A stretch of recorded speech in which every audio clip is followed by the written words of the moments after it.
No. We're not starting here. These men are savage, bro.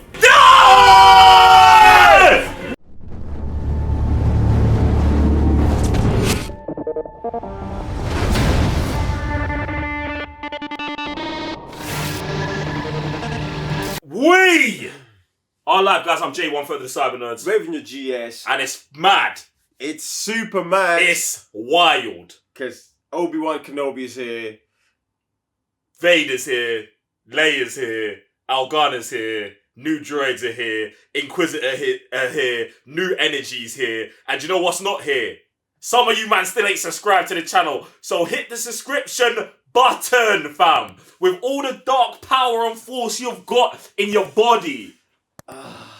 Listen. It's... Do we just start with a round of applause? Go on then. Come on. Thank you. Yo, that intro is mine. Thank you, bruv. Nah, you man, I was...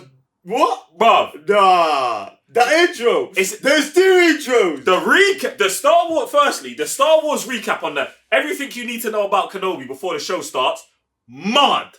But then, let's just do Order 66 flashback. You're moving mad, disrespectful, and we love it. And we love it, fam. Jedi's kid getting killed. We love it, fam. We love it. I just loved how they came with this energy. Like straight. Yo. Fam. Yo. Man out here looking like pinata, fam. It's mad. It is wild, fam.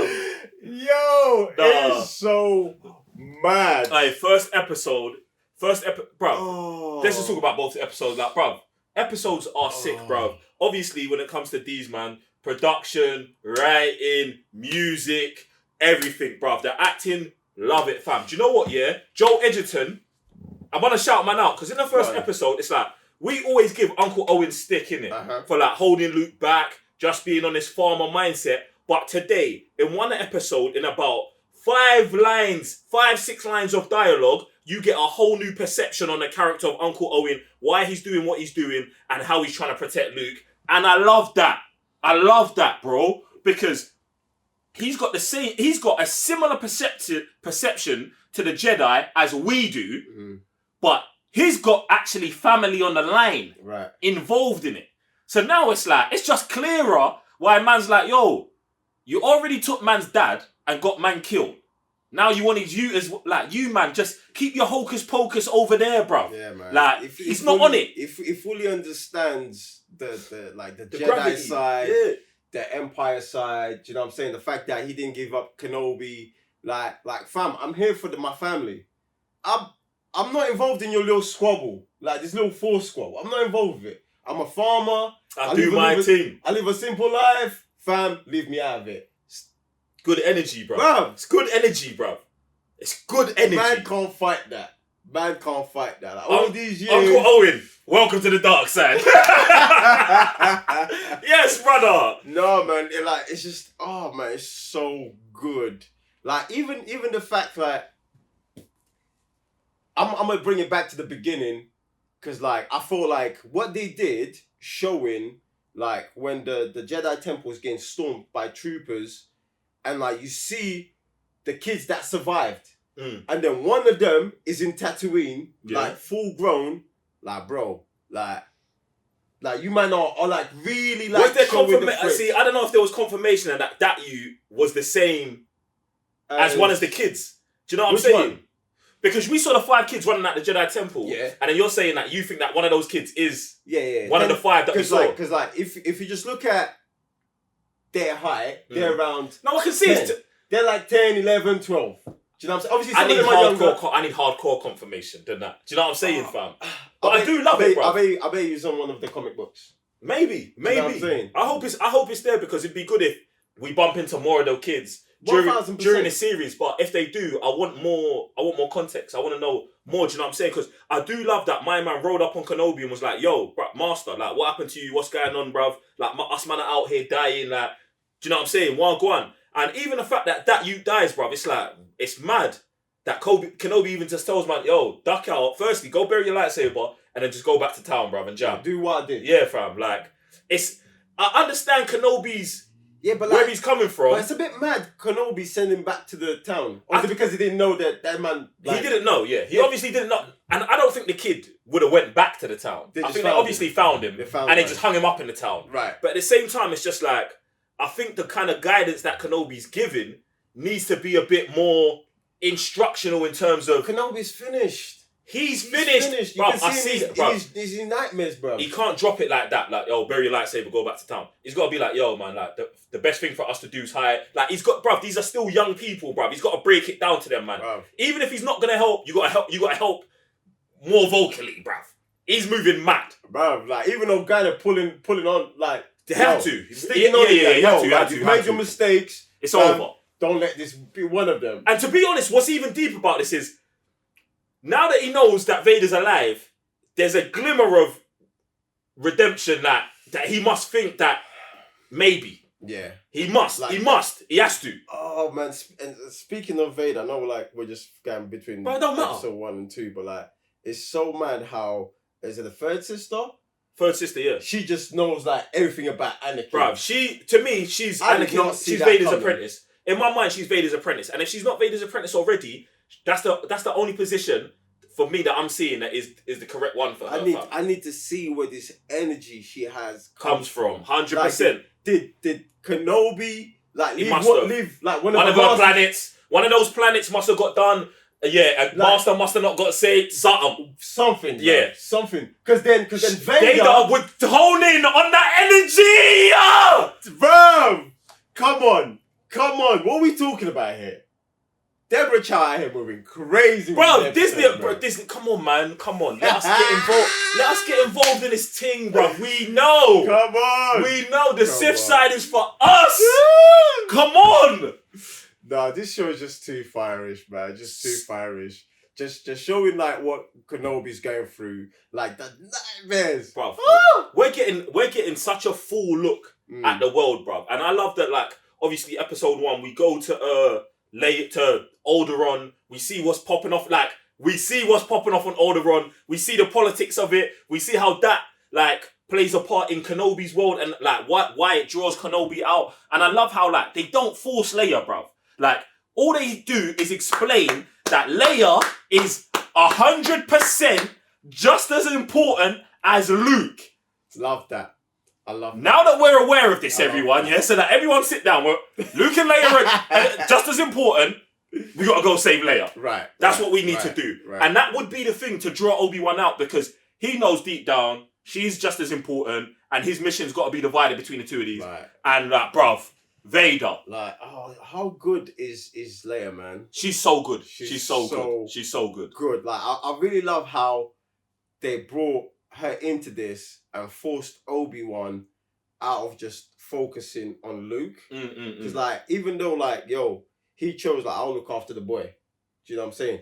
Maybe because... There was no Jedi to say, I'll look after the girl, bro. Yeah, but and then... Bail Organa can't do that stuff. No, and that's fine. Do you know what I'm saying? But he's obviously looking at Luke of guilt. Yeah, off an Anakin tip, yeah. Like, the father's son, yeah. He brought up Anakin when he was young. Mm. Do you know what I'm saying? So now he's like, that guilt is like, I have to look after him and sort of like redeem myself, it, bro. But not for him. I've got to protect, man. Yeah, I've got to make sure he's alright. 100%. For the boy. But then the way he gets pulled up is like, yo, fam, he's just important as Leia.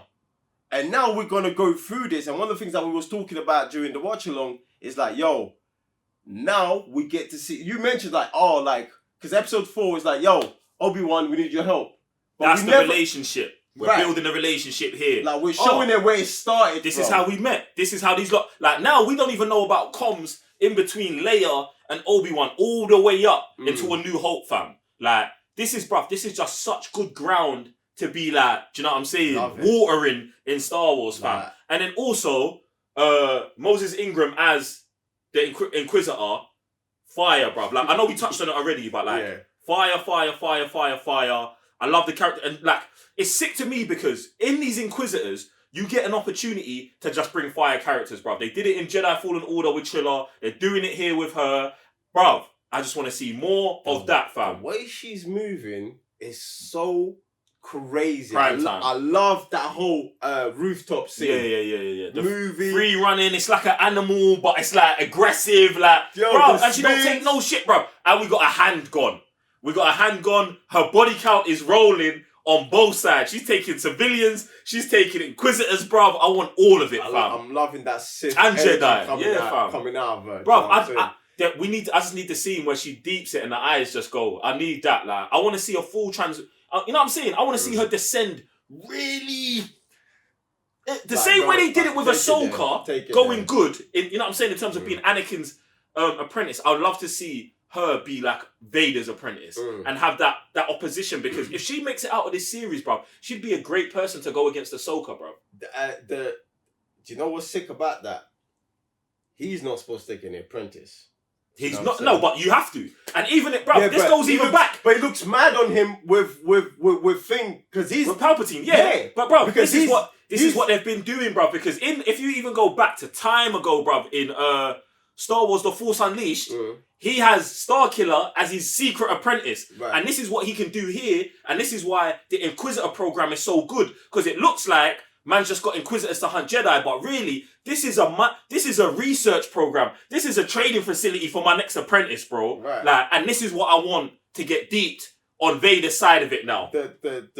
What I'm preying here is that even before he became Vader, when Anakin turns to Vader fresh to his wife, and he's like, "Yo, I can rule the whole galaxy. I'll get rid of all of this thing." Man. Yeah. So that's still fresh in his mind. While he's incubated, Palpatine told man his family was going to survive and his family's dead. Man's been on Palpatine's neck from the beginning. Palpatine knows, and that's the way it's supposed to be. It's so good seeing from that perspective. Exactly. Like the moves he's making on the side. Fire, so stupid, fire, bro. So stupid. And then just deep in the world in general, like, bruv, Tatooine looks sick. I love the whole thing. They've got like a giant space whale or something like that. Kenobi and them and I'm mining, bruv. I love that, bruv. It reminds me of like in in Marvel, you know, where they live in nowhere, in the head of a celestial. It's like that, where they're mining the food out of it. I love that. Do jump on the comment section below what animal that is, isn't it? Because like, far as I know, anything that lives on the ground like that is the Sarlacc. That's the thing. That's why I think it's not the Sarlacc. I think it's definitely not the Sarlacc. I think it's something the shape. Yeah, and I think it's something that fell from space, and that's why it died. Because if you can like live in, let's say you're dying, and then you get caught in the atmosphere of Tatooine, and then you get pulled down, and then you can't survive there, and you just die, bro. What's that space animal? It's the space. I can't remember what it's called. Like the space world that Ezra was connecting with. Yeah, that's what I think it is, but I'm not sure. That's why they want to bring it up. But yeah, it looks like one of those. This is so mad, man. Speaking of Ezra, is there any possibility that any of those youths who survived were teammates of his? Because they seemed like the same age when they were running. Could be, bruv. You're saying teammates. Ezra was never in there. No, at the time he wasn't there when that happened. Yeah. When he was with his master. But training wise, they could have been. It's just that day he wasn't there. Ezra never trained at the Jedi Academy. But he has a Jedi Master. That she got killed, and she told him to run away. You're talking about Kanan, bruv. Yeah, Kanan. You're talking about Kanan. Yeah, I mean, Kanan could have been there, yes. But they showed that already in Bad Batch. What happens to Kanan during the Order 66? Them man are out in the woods. Yeah, but that's what I'm saying. Yeah. So like, he could know them kids. Yeah, that's what I'm saying. He could know the kids. Yeah. This is so spicy, bro. It's definitely mad, bro. This is so spicy. I'm just loving everything that, like, from Kenobi's standpoint, how he's living, like the people the way he interacts with people in the world, as well. Like, you know what I'm saying? Because like even the bit where the man at the beginning, like, the man's talked about, this is just half wages. I thought he was gonna give some of his peas, but clearly that shows how removed he is. Like, he can't have that sentiment that the Inquisitors are preying on. Yeah. You know what I'm saying? Because like he's like, yo, Jedi's can't help themselves. Kenobi's smarter than that. Do you know what I'm saying? So like, just showing that level compared to the other ones who've been exposed and get finished, like it's just so. But the thing is, do you know what? It's mad because it's a great thing to pick up on, because you got to understand. I would believe that the trauma that Obi-Wan's gone through as a member of the Jedi Council and a Jedi Master is so much deeper than what the regular man are going through. Even the man are getting hunted and killed. This brother is part of them all getting hunted and killed. Like, he's part of it, bruv. Yoda kicked, bruv. Yoda said, I'm getting in this space and bruv, where I'm going, these men ain't following me. Right. Do you know what I'm saying? He bounced. My man's still on ground zero, bro. He's carrying this whole thing on his back while Yoda and the rest of these, half of them are dead, and his older cut, bruv. So it is deeper for him, and he's got to be on next things, bruv. Right, and the only thing he's holding on to is his master, because you clearly see him praying like, "Yo, master, like, show me the way, like." Bro, that was listen. Qui-Gon going is really the start of this whole demise, bro. Do you know what I'm saying? Like episode. If there's people who still ain't watched Star Wars, just episode 1, man. Just start at episode 1, bro. It's got its issues, but there's so like good substance. You got to do it all, bro. That helps. You got to do it. You got to understand, bro. You got to understand. That's it, man. That's it. Yeah, man. Fire. Ladies and gentlemen, go hard. Go hard. Sith Academy. Sith Academy. Yeah, it's mad. It's mad. Head over to Discord where all conversations are happening. Head over to Patreon where you get to watch the full watch along. The first 2 hours straight to your chest. Yeah. And we'll see you next week. I'm Raven the GS. J1 further 7